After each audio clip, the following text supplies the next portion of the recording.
Welcome to Choose Wisely. I'm your host, Armin Gabrielli. I want you to learn three things from this podcast today. I want you to learn that you choose where you are.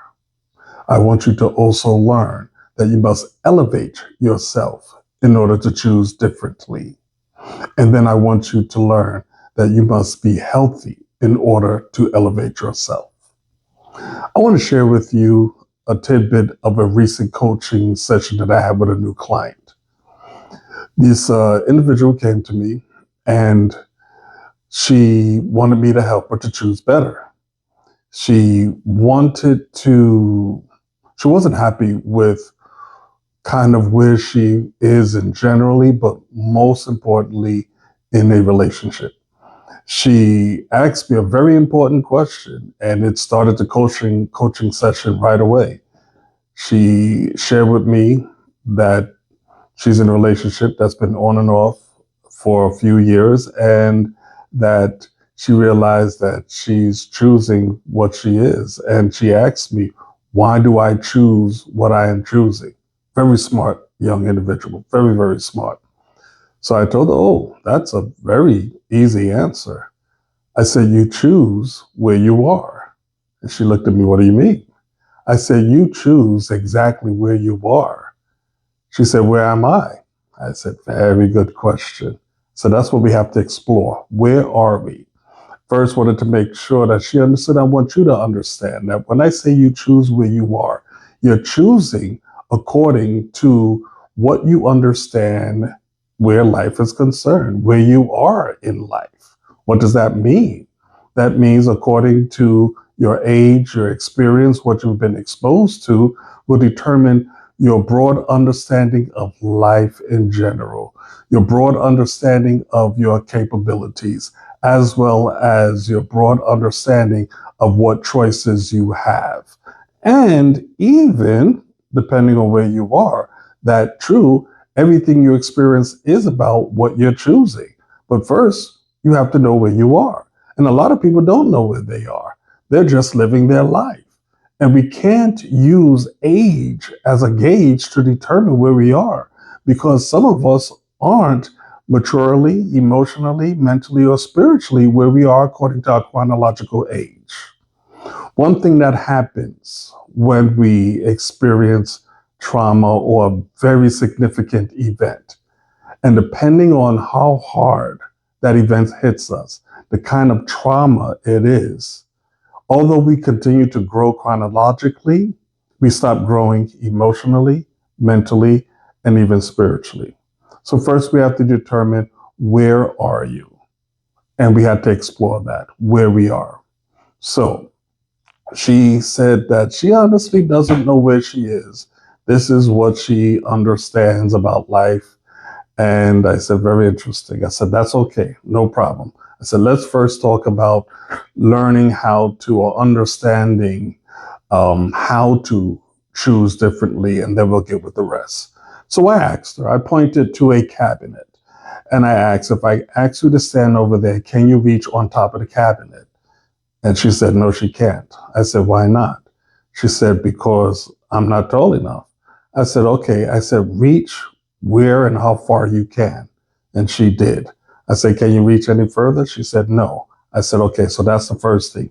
You're reaching where you're at, which means, again, you're choosing where you're at. So depending on where you are is what you're going to choose. You can't choose anything above where you are. You can choose a lot below. That's not a problem. How many of us want to stoop and choose lower than where we are? Most of us don't. So she understood that. Okay, she's choosing according to where she is. Said, fine. I said, what must you do in order for you to choose above where you are? She said, I guess I have to get a ladder. I said, okay, step ladder, I got it. I said, now climb the ladder. Do what you must do in order to reach above. She climbed the ladder. I said, okay, can you reach above where you were before? She said, yes. I said, very good. I said, why is that you can now reach above where you are? She said she climbed the ladder. I said, very good. Yes, you did. I said, that was work. You did work. And in climbing the ladder, What did the ladder enable you to do after you did the work? She thought about it, she thought about it, she thought about it. And then she said, it brought me higher. Good. I said, what's another word for raising yourself higher? She thought about it and she said, I elevated, or it allowed me to elevate myself. I said, yes. That's the second thing that we have to learn, that you have to elevate yourself. The first thing we learned is that you are choosing where you are. The second thing for us to understand, to choose better, is that you have to elevate yourself. Then I said, okay, here's the third lesson. No problem. I said, let's say your leg is broken. She said, okay. I said, with your leg broken, would you be able to climb the ladder? She said, no. I said, why not? She said, because I would have to, I wouldn't be able to. It's too much pain. That's why would you be able to stand on it? No. So even if you could, would you be able to put any pressure on it? If you was able to stand up, even on one leg? She said, no. I said, okay.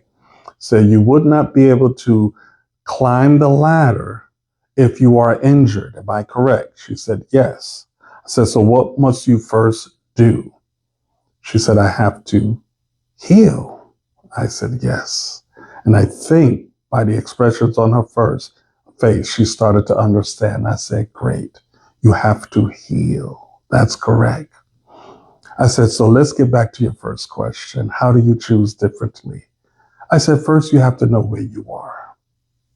Then you have to understand and figure out that you have to elevate yourself to where you need to go in order to reach what you want to obtain. And then thirdly, you have to determine, do you have any injuries that will prevent you from being able to elevate yourself? Because as long as you have injuries and you have not healed, then you will not be able to elevate yourself. It was a very nice session. I explained to her what we're going to learn to do. I explained to her, while I am coaching her, I am her life coach, that sometimes we may need some counseling. And when I explained to her about counseling, I explained that, okay, although we know what injury you have, sometimes we have to figure out, how did we sustain this injury in order to prevent being re-injured?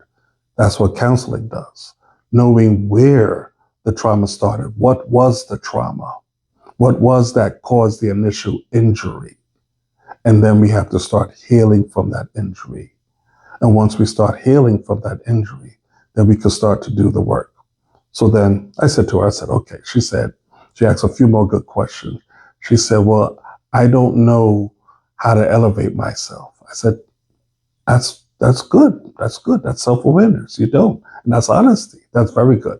So I asked her, I said, if the step ladder wasn't in plain sight and you couldn't see it, and then you realize that you have to elevate yourself and you needed something, what would you do?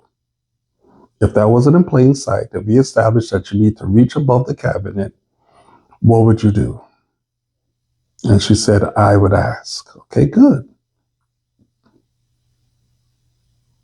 Okay, I'm sorry about the pause. She said, I would ask. Okay, good. And she said, who would you ask? And she said, you. I said, why would you ask me? Let's say, what made you choose to ask me? She said, because you would know where the ladder is. Good. That's a very important thing to know. You have to know who to ask. So how would you know I know where the ladder is? She said, because I figure it's your ladder, your place, you know where to go. I said, okay. So you look for someone who knows what is needed and where to find what is needed. Am I correct? She said, yes. I said, that's the work you're doing now. That's what you did. You found me. And then you start to ask the questions. I explained to her the reason why I wanted to go over that is because many of us don't know. We don't know, and it's okay, don't know. If we don't know, we don't know. And when we don't know, we need to start asking, and we need to start asking the right people. We need to find out who the right people are. One way to know who may know are those who are experiencing what we want to experience. They it's people who are able to do the things that we want to do. If you want to learn how to play basketball, you don't go to a football coach. If you want to learn how to put together an engine, you don't go to a computer analyst. You go to those who are experts in whatever you want to do. What we have to make sure is that those who we ask truly do know. And if they don't know, sometimes they can point you in the right direction. So I told her during this course of this coaching, however long it's going to last, hopefully not too long, we will finally get to where she wants to go. I say this to you because I encourage you to do the same. Where are you?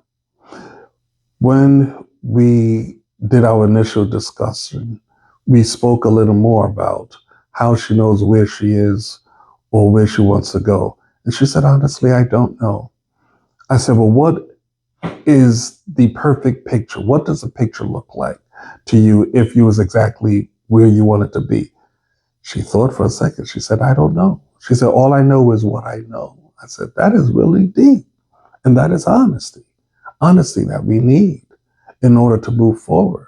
I said, great. So you don't know where you are and all you know is what you know. I said, and I gave her some visions of what she could experience. And she said, I don't know about that. I said, why not? She said, because I've never experienced that before. I said, true. You may never experience it before, but that doesn't mean it's a possibility. I said, so we're going to be doing a few things during our coaching sessions. And one of them is exploring possibilities. It's creating visions of what can be possible. And then I said something to her a little deeper, as far as I'm concerned. I said, we may explore things that you will believe is impossible, but then now I'm going to appeal to your convictions. Do you think anything is possible, even that which didn't seem conceivable? She said, I don't know. I said, oh, okay, more honesty. I said, do you have a spiritual conviction, religious conviction? She said, yes. I said, okay, so you understand, do you believe that all things are possible through Christ through Christ? She said, yes. I said, okay, if you believe that, then you should believe anything's possible. Now let's talk about the airplane. Let's talk about the rocket ships. Did people think that was possible? It seemed like a fool's dream, I'm sure, to many. And look at what's happening. We fly like it's nothing. We're going into space almost like it's nothing. It's becoming a regular thing. Soon, space travel will be like air travel or ship travel. These are things that were once thought impossible. So now, first, what we need to make sure you can do is open your mind to the possibility of any and everything. And then we're going to learn to help you create the experience that you want, because that's exactly what you are, the creator of your future. Session was nice. I believe so. She said so, and I believe what she said. I share this with you because I want you to start thinking about the possibility of creating whatever future you want. And you do that by choice. Your future is created by you, and it is created by your choices. What we have to learn to do is to choose wisely, choose well, choose wisely. My convictions are that that is the greatest gift we were given after life, and that is the ability to choose. And so I invite you and share with you and encourage you to choose wisely so that you can create the future you really want. Again, my name is Arvin Gabriel.